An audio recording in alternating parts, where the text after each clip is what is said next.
اچھا، یہ جو قربانی کے دن ہیں، ان دنوں میں لوگوں کا اکثر یہ سوال ہوتا ہے کہ پہلے دن بہتر ہے یا دوسرے دن بہتر ہے یا تیسرے دن بہتر ہے۔ پہلے دن اگر کسی نے قربانی کرائی تو اس کو زیادہ ثواب ہے، دوسرے دن اگر کسی نے کرائی تو اس سے کم ہے، اور تیسرے دن اگر کسی نے کرائی تو پھر اس سے کم ہے، یعنی سب سے جو کم ثواب ہے وہ تیسرے دن میں ہے۔ تو بہتر یہ ہے کہ پہلے دن قربانی کرا لے، لیکن ایسا کوئی نہیں ہے کہ اگر پہلے دن نہیں ہو پائی تو دوسرے دن بہت زیادہ کم ہو گیا ثواب، ایسا بھی نہیں ہے۔ ایک درجے ہوتے ہیں، نماز میں اگر صفیں لگی ہوئی ہیں تو جو پہلی صف میں ہے اس کو زیادہ ثواب ہے، دوسری صف میں ہے اس سے کم ہے، تیسری میں اس سے کم ہے۔ تو اسی طریقے سے ایک درجے ہوتے ہیں، ایسا نہیں ہے کہ اگر دوسری یا تیسرے دن کسی نے قربانی کرا لی تو اس کو ثواب بالکل ملے گا ہی نہیں، یا تھوڑا بہت ملے گا لیکن ایک درجے کے مطابق ملے گا۔ پہلے دن قربانی کرائیں گے تو زیادہ ثواب ملے گا۔ شہر میں اور گاؤں میں کب قربانی کی جائے؟ نماز سے پہلے کی جائے یا نماز سے بعد کی جائے؟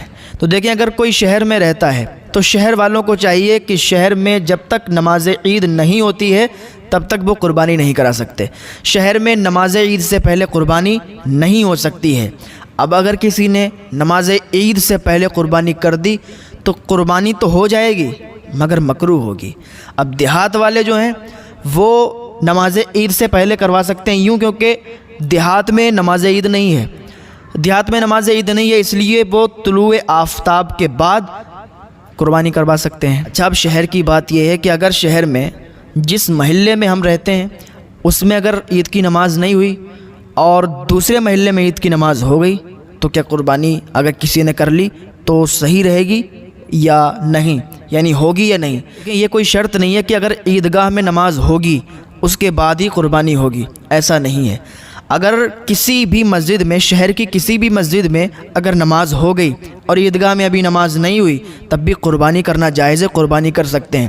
ہم جس محلے میں رہتے ہیں، ہمارے محلے میں اگر عید کی نماز نہیں ہوئی، دوسرے محلے میں عید کی نماز ہو گئی تو قربانی کے لیے کافی ہے، تو قربانی آپ کر سکتے ہیں۔ لیکن بہتر یہی ہے کہ اپنی مسجد میں عید کی نماز ادا کر کے اور پھر اپنے اپنے گھروں کی طرف نکلیں اور قربانی کریں اللہ کی راہ میں زیادہ سے زیادہ۔ اچھا، عید کی نماز کا ٹائم مقرر تھا، امام صاحب نے نماز پڑھائی، نماز ہو گئی، مکمل ہو گئی، نماز ہو گئی، ادھر کسی نے قربانی کر دی، قربانی ہو گئی، ادھر نماز بھی مکمل ہو گئی تھی، نماز کے بعد ہی انہوں نے قربانی کی، لیکن اب معلوم چلا کہ امام صاحب نے جو نماز پڑھائی تھی تو ان کا تو وضو تھا ہی نہیں، وضو ان کا ٹوٹ چکا تھا، تو بغیر وضو کی حالت میں انہوں نے نماز پڑھائی تھی۔ اب کیا مسئلہ رہے گا؟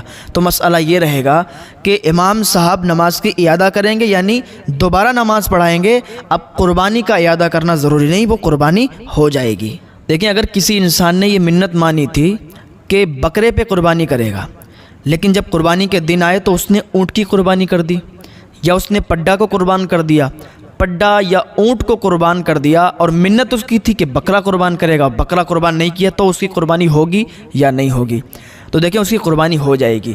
اگر بکرے کی منت مانی تھی، اونٹ یا پڈے کی قربانی کر دی، تب بھی اس کی قربانی ہو جائے گی، اور منت والی جو قربانی ہے اس کا سارا گوشت صدقہ کر دیا جائے گا، اس میں سے کچھ بھی نہیں کھایا جائے گا، اور اگر اس نے کچھ کھا لیا تو اس کی قیمت وہ دے گا، اس کی قیمت اسے ادا کرنی پڑے گی۔ جب قربانی کے جانور 3 قسم کے ہیں، اونٹ، بیل، بکری۔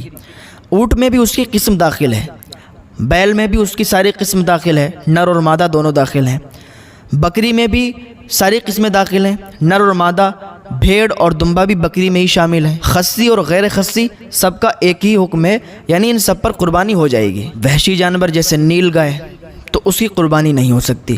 ہاں، وحشی جانور اور گھریلو جانور سے مل کر جو بچہ پیدا ہوا ہے، مثلا ہرن اور بکری سے مل کر جو بچہ پیدا ہوا ہے تو اس میں ماں کا شمار ہوگا، یعنی ماں اگر بکری ہے تو بکری کی قربانی ہو سکتی ہے، لیکن بکرے اور ہرن سے مل کر جو بچہ پیدا ہوا تو اس کی قربانی نہیں ہوگی۔ السلام علیکم فرینڈز، اگر آپ کو ویڈیو اچھی لگی ہو تو آپ لائک کریں، شیئر کریں، چینل کو سبسکرائب کریں۔